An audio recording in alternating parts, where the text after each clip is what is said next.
Okay, the ninth practice is decomposition.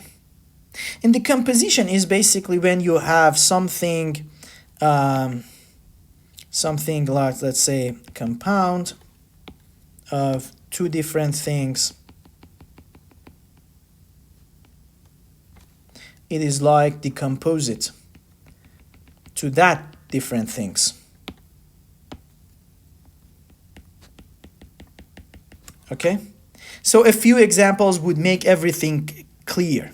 Let's assume that we have a date column. This date column is a pack of information.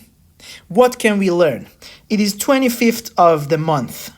Okay, it might be helpful to have whether we are in the first half, this is half, or last half of the month. So assuming that most of the people get their salaries in the second part of the month, then if we know that we are on the 25th of the month, then we can convert it, we can engineer a new feature called first or last. Okay? And this was not possible when we were looking at the date in the original format. 25th of February 2022 was a Friday. So the week of the weekday, basically we can define a new variable called weekday. Let's do it in this way.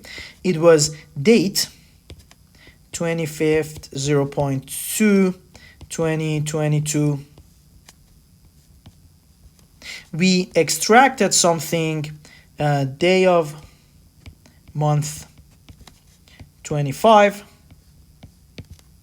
first, second half.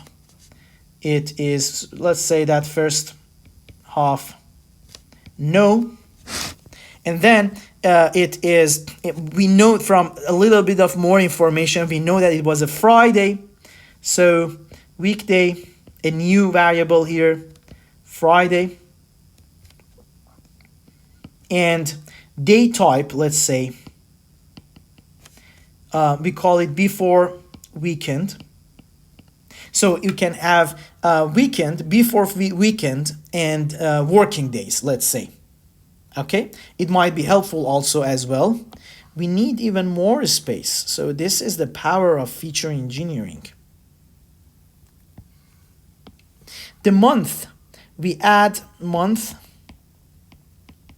It is 2. You can consider it as a categorical or even an ordinal.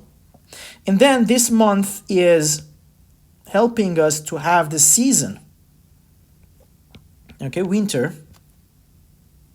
So look how many 1, 2, 3, 4, 5, 6 new variables we have extracted from or through the decomposition of the date. Perfect. Another example. Let me change the color. Another example is postcode. So the first part B4 is the B is the city. So 4 is the zone. We don't care about the rest. Names and titles. Example, name in the Titanic dataset. So Brown, Mr. Owen Harris. This part can be extracted as the title. It can be Sir. It can be Miss. It can be Mrs. So even this is about marriage. It can be Reverend in that dataset, in the Titanic dataset I'm talking. So if we decompose this text, we can take the gem out of it, and the gem is the title. The title might be helpful. Another example, video games. So if there is a number at the end of the name of the video games, like FIFA 2020 or Diablo 3, then it might be part of a franchise. And if we want to predict the sales of this game, we might to think that, okay, this franchise would have a strong sales, otherwise it wouldn't be the 3rd or 4th version or 20th version of the game. So by decomposition of the name and checking whether there is one number at the end, we can create an indicator variable. and indicator variable might be franchise or not, and might be 1 if it is franchise and 0 if it is not. So these are decompositions, the idea, and I'm telling you I'm telling all these things to train your eye and be more sensitive. When you see a textual or a date variable, you might be able to get something out of it.